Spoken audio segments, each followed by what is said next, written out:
Hello everyone, welcome back to Webtech Tutorial.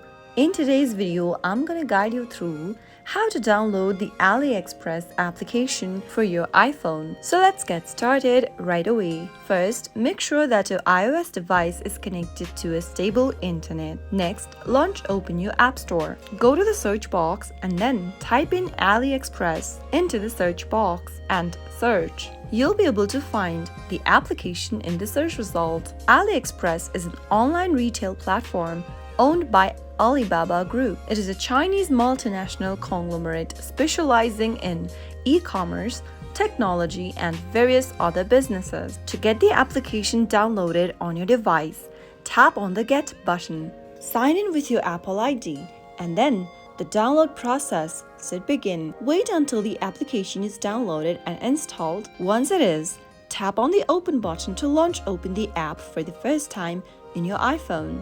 Go ahead and allow necessary permissions for the app and then sign up selecting your country and providing other details. So that is how you can easily download the AliExpress online retail platform's application on your iPhone. If you found the video to be helpful, go ahead and give us a thumbs up.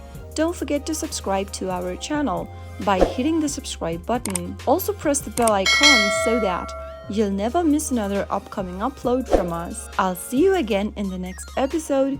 Goodbye till then.